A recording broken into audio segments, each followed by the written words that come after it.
Excelente questão, e a resposta tem de ser dada precisamente a partir da inspiração bíblica, que tal como nós a entendemos hoje em dia na Igreja Católica. O ponto de partida são os acontecimentos. É nos acontecimentos que Deus se revela e é nos acontecimentos que o povo acredita em Deus e na presença de Deus e do seu Espírito. Esses acontecimentos depois são contados e à medida que vão surgindo outros acontecimentos, os acontecimentos anteriores são reinterpretados à luz da nova história e a história que está a acontecer hoje é interpretada à luz dos acontecimentos do passado. Então há esta leitura contínua da história e que depois vai sendo também posta por escrito. Então aquilo que se conta e aquilo que se escreve é sempre na força do Espírito de Deus e da fé daquele povo.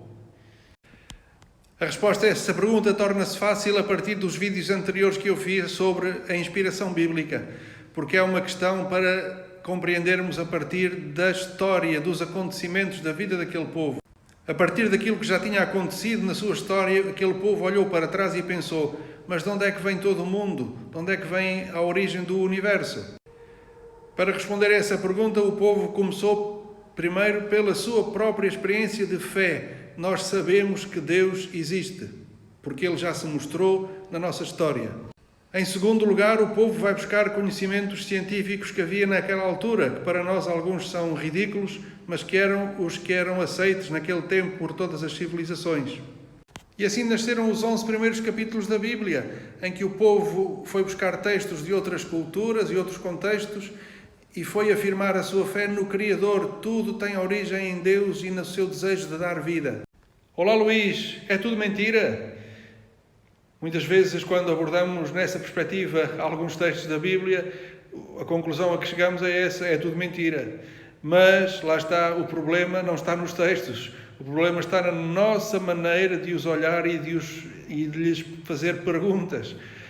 O desafio nesta perspectiva que nos vídeos anteriores eu apresentei da inspiração bíblica, o desafio é precisamente deixarmos que os textos nos falem a partir da experiência de vida que gerou aqueles textos e que falem à nossa experiência de vida hoje. Há um sentido de vida, há um sentido de fé, há um sentido de experiência espiritual, há um sentido de uma procura e de uma relação com Deus. E é essa experiência de vida, é essa experiência de fé que devemos procurar nos textos para que eles nos ajudem a nós hoje. Então, e quanto à Arca de Noé, como é que é? Como é que devemos interpretar esses textos? Olhemos então para os acontecimentos que estão na base do texto. Eles são 3.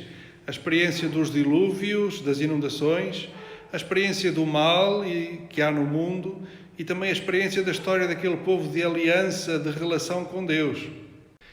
Estes elementos são então elaborados num género literário próprio daquele tempo, que era comum até às religiões babilónicas e às religiões greco-romanas.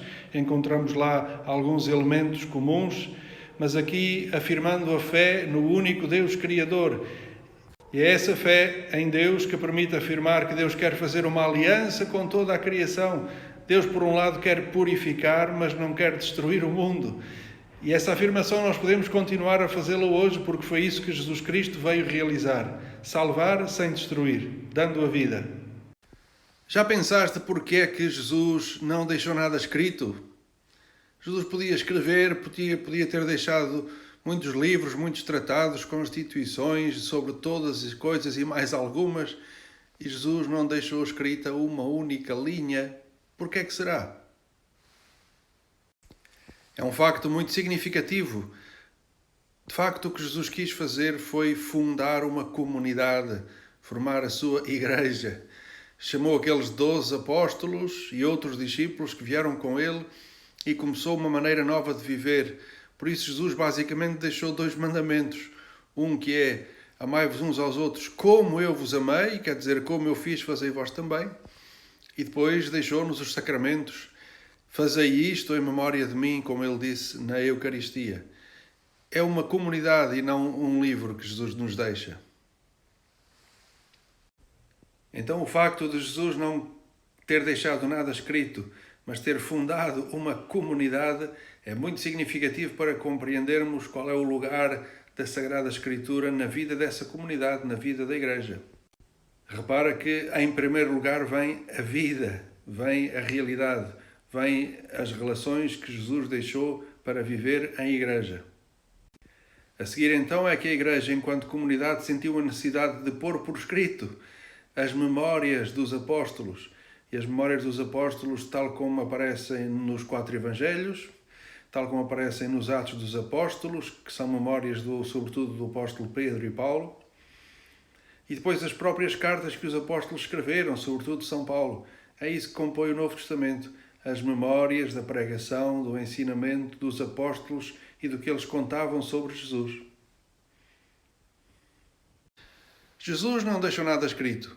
As comunidades cristãs é que, depois, a certa altura, quiseram guardar memória da pregação dos apóstolos, quer a boa nova que os apóstolos anunciavam de Jesus Cristo, quer também o que eles contavam da vida histórica de Jesus. Assim temos 2 grandes grupos de escritos: os Evangelhos, que se referem à mensagem e à vida histórica de Jesus, e as cartas, que se referem à doutrina, à pregação que os apóstolos faziam nas comunidades e como é que iam gerindo essas comunidades. Além disso, temos ainda o livro dos Atos dos Apóstolos, que é já uma tentativa de fazer a primeira história da Igreja, a história das primeiras comunidades cristãs. E, finalmente, o último livro da Bíblia, o livro do Apocalipse, numa linguagem muito diferente, linguagem de visões, linguagem profética, que requer muita atenção para ser corretamente interpretada, mas que é uma mensagem de esperança para aquelas comunidades